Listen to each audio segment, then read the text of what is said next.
It's time for another Dice Tower review with me, Robert Geistlinger.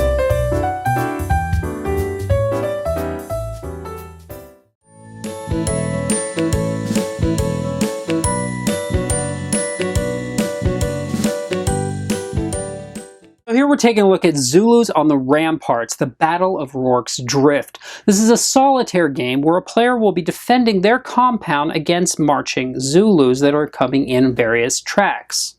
The game itself is played over a series of rounds, with each round divided into 6 phases. The first phase is going to be drawing a chit out here, and then in the second phase, resolving what happens with it. And such as this one here that has a little red mark here that matches this chess symbol, which means that this particular Zulu is going to move forward 2 spaces.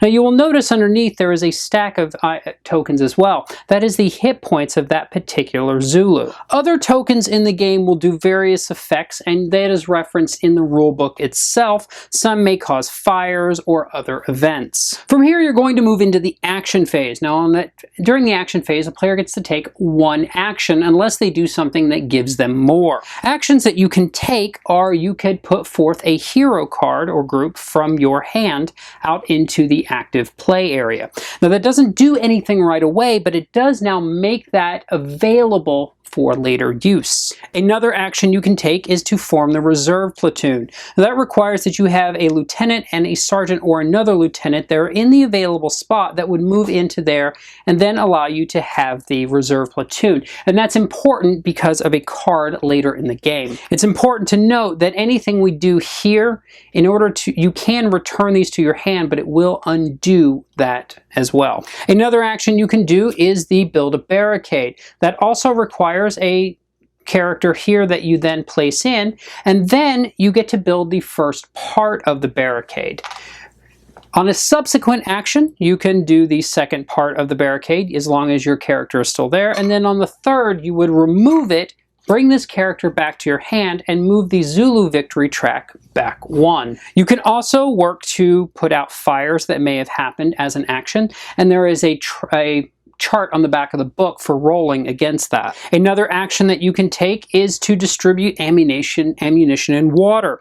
Again, it does require that you have someone available. You will return them to your hand and then remove that from the board. The last action that you can take with the action point is to fire a volley. Now, firing a volley is a little different, and it doesn't require something out here. It's a card played from your hand, but it's going to be done depending on how far away the Zulu is that you are targeting. Such as if we played this one says that for a long, which is a range of 3, a medium is a 2, and a close is a 1 or less, but for a 3 we get to roll 3 dice. So we would play this card and then roll 3 dice, say targeting this one.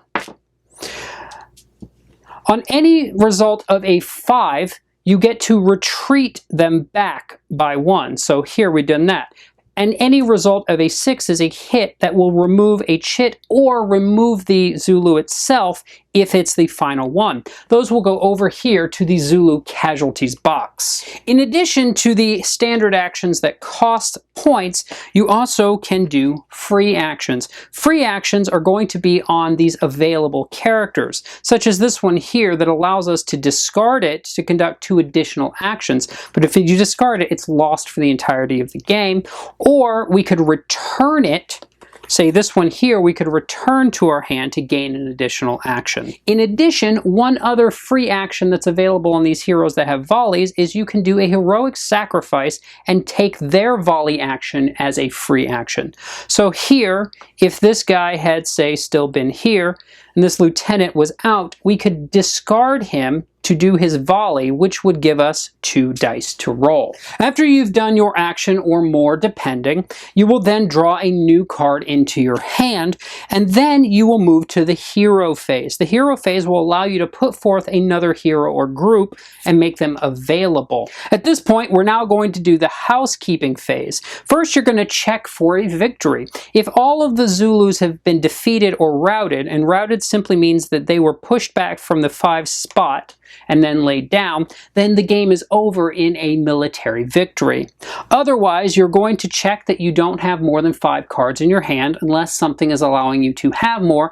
If you do, though, you will need to discard back down to 5. At this point, play moves back around to the beginning. Now, the game does also include some additional cards and tokens that are for optional rules. Thus, you can change up the game over time. And the game can end in one of 3 ways. Now, before I go into those 3 ways, I am going to cover just a couple more little things you should be aware of, such as the point of this ammunition and the difference of a day and night. The ammunition, whenever this penalty token is out, you get a -1 DRM.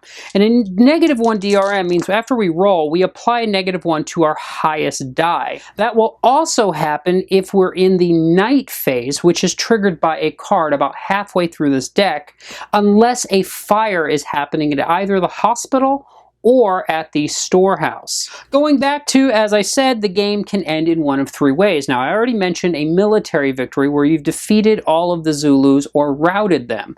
But in addition, you also can have a political face-saving victory, which there is a card somewhere in the bottom 4 of the deck that is a special event that will end the game, and the Zulus have withdrawn. And then there is a military defeat. If at any point one of these gets to the Zulu victory token, then the game does end in military defeat. However, if you end any of those ways, you still will consult the chart in the book to see how history remembers your defeat or victory. So even in a defeat, you could still potentially get maybe a minor setback, or minor victory, which is a Zulu setback. So you did lose, but history looks upon you favorably. So that's a look at Zulus on the Ramparts. Now, being a solo game, that automatically means that it's not going to be for everyone. Not everyone enjoys solitaire games. But if you do, this is one I feel like you're probably going to want to take a look at. The game is quite a step up from older editions of the game, which were in a plastic bag and had paper maps, as older Victory Point games did. I found the game to be engaging and challenging throughout the entire thing. And this game is difficult, and there is a degree of random, but I also found that I was able to mitigate that by making meaningful decisions in making lieutenants and sergeants available and leveraging those effects of, do I return them to my hand? Do I discard them? The game itself feels like an intro to wargaming in many ways. And if you're looking for a game that was going to just kind of scratch that itch, this might be a game for you. Also, if you're looking for a game just to kind of wet your teeth into games like this is going to be a good option. The game plays in about 25 minutes. Now, one downside / good side of the game is the rulebook. The rulebook is very detailed. It goes into almost anything you can imagine. And so at first when you look at it, it looks very daunting. But actually, I found that the rules set in this game is actually pretty simple. The first couple times you play, you're gonna go into the rulebook quite often, especially when you're looking at those chits that you pull at the beginning of each round, because frankly, you're not going to know what the special event ones do. The game also is a high stress game in that right out the gate, those Zulus are only 5 spaces from victory, and they're going to move probably in the first round, and you're immediately going to feel like you're on the defensive. And that is the theme of the game. You are on the defensive throughout the entire thing, and the game really captures that feeling. The artwork in the game is a nice touch. It really adds to it, and having those optional components and cards that you can play optional rules really adds a lot of replayability here, despite the fact there's already a lot of replayability in this game just playing with the base rules. The randomness in the game is well mitigated, even though at the same time you will find sometimes through no fault of your own you do end up with a defeat. But sometimes through no fault of your own you might end up with a victory. But even if you get to that defeat condition, you could still come out of it with a minor victory. And with only a 25-minute play time, it's nothing to reset up and go again. I hope you've enjoyed this look at Zulus on the Ramparts, and I look forward to seeing you guys next time. Thanks so much for watching the Dice Tower videos. Find more great videos and reviews as well as our top-rated audio podcast at Dicetower.com. You can also find other great shows at Dicetowernetwork.com. I'm Eric Summerer, and you've been watching The Dice Tower. The Dice Tower is sponsored by Cool Stuff Inc., where you can find great games for great prices. Cool stuff in stock. Check them out at CoolStuffInc.com.